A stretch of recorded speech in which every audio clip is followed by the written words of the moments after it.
Hi everyone, it's me, Tim. Today I want to talk about, do devs know what gamers want? This video is a direct follow-up to my video last week, do gamers know what they like? Before I made that video, I just mentioned I was going to do it in a comment section almost 2 months ago. And Lyre Noir said, personally, I think do devs know what gamers want is even a better question. And you know what? They're right. So both that video, so I made that video and then I made this one pretty soon afterwards. Keep in mind, these were made back in November. Not even that late November, kind of mid-November. So I don't know what the comments were on that other one, and I have no idea what the comments are going to be on this one. But I think it's better that way because I want to give you the raw, unfiltered response to, do devs know what gamers want? And here it is. No. No, we don't know what you want. We have no idea, seriously, what you want. I almost did this as a short. I was just going to do a short and go, do devs know what gamers want? Nope. And then cut it off. You can stop here. If you want to know why it is we're so absolutely confused about what it is you want, keep watching. Because I know some of you are like, it's stupid. We know what you should know what we want. We don't. Here's the longer answer. And it's all kind of can be summed up as because you don't know either. But you got to remember I'm saying the collective you. I wish English had the collective you. Southern English does. Y'all don't know what you want. Let me dive into that. This is a deep dive on why y'all don't even know what you want, which is why we don't know what to give you. First off, many of you only tell developers what you hate. Great. You said what it is you don't want, but what is it you want? I have an entire video on how to give good feedback, and I'll link it below. But I can just say, when you keep saying, I hate this in games, I hate this feature, I hate these kind of characters and all that, great! What kind of characters do you want? If you hate sarcastic characters, well, guess what? There's an entire realm of non-sarcastic characters. But what is it you want? Do you want funny characters? Do you want serious characters? Do you want characters with a lot of background? Do you characters that with very little, that you don't want to spend a time in a wall of text dialogue? What do you want? That's why you have to tell us what you want and not what you don't want. But wait, there's more. Even when you say what you want, you're often extraordinarily vague. You will say, I want a better game. I want better AI. I want a better UI. Yeah, I'll just slide the better slider from okay to great on all of those. I have an entire video on why developers need context to your feedback. That's never more truer, than when you give feedback. When you give, especially positive feedback. If you don't say what you're talking about, it can be really vague. For example, what is better for you mean in a game? Or when you say, how is that AI bad? What are you talking about? What are they not taking cover? Are they just running straight at you shooting? What do you mean? When you say you don't like a UI, what is the friction point in that UI that you're encountering? What is it that's bothering you? If you just say that UI is dumb, it's not helping. And trust me, it's not just gamers who do this. I've worked with people who've literally said that out of their mouth. They're like, that looks dumb. Great, I'll get right on that. Sometimes though, and you know, I've talked about how some UI issues are really an underlying system mechanic issue. This comes up in the videos on encumbrance, where you can have a really good UI if your game supports encumbrance, but you take encumbrance out and suddenly that same UI is terrible because people can carry more. And suddenly there's a lot more things in their inventory. And the UI you were using for a limited inventory doesn't work for a UI with an unlimited inventory. So that's why you need to be very specific about what it is you didn't like. Do you really hate that UI? Or do you hate that you can vacuum up everything? Or do you want to be able to vacuum up everything, but you just wish the game would somehow organize it better? Be specific.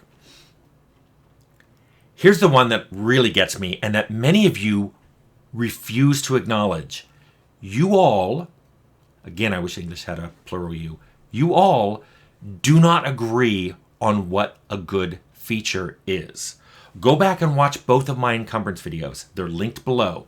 Or watch the video I had on fast travel, or even the video I did on providing game difficulty, different options in there. Read the comments on it, which I know a lot of you don't do, and you complain that YouTube doesn't do a good job of sorting them. Just pick one of those videos, set it to show all the comments, and scroll for a few minutes.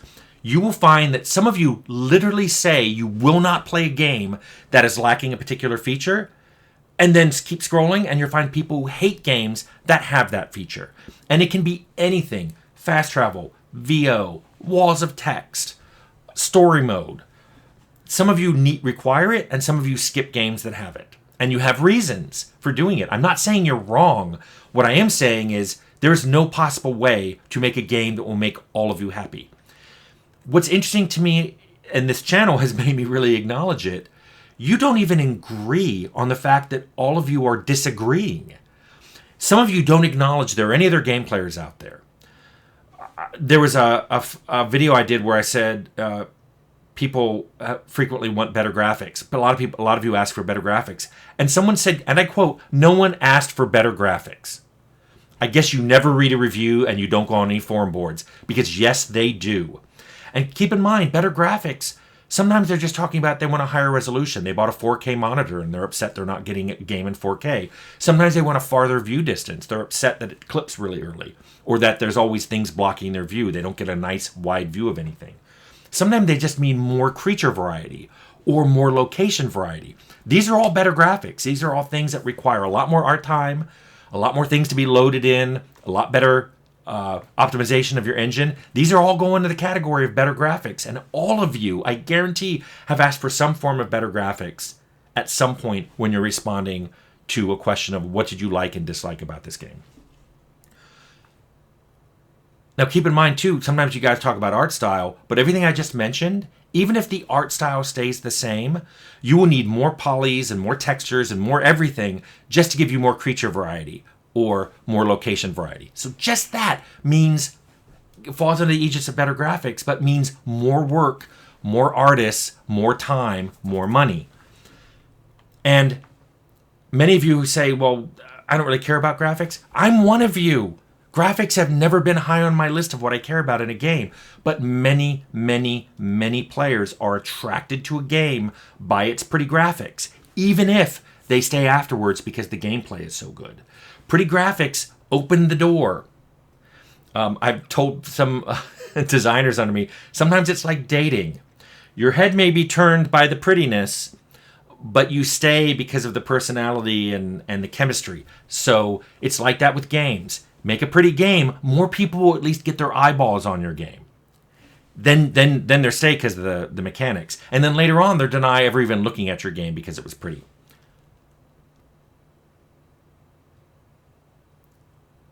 One of the things I want to point out is many of you argue against things that would make a game that even tries to provide more things for more players.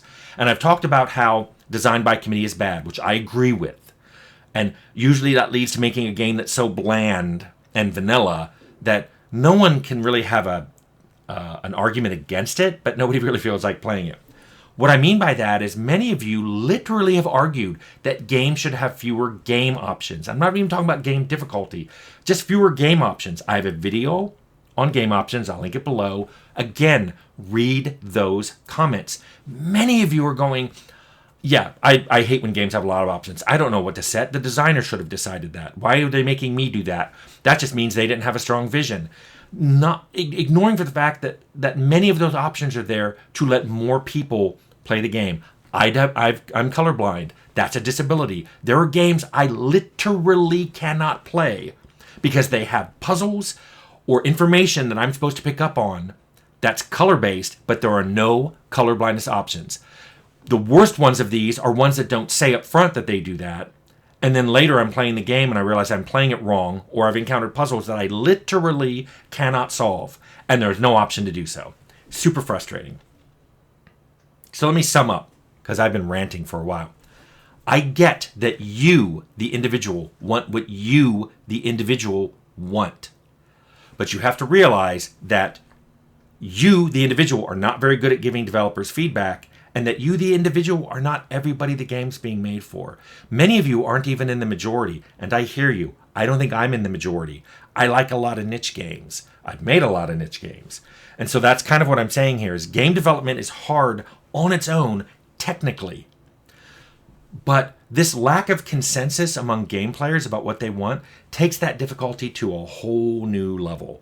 It's that much harder to make a game that you want to be popular, that you want to have a lot of sales, because most of you don't know what you want.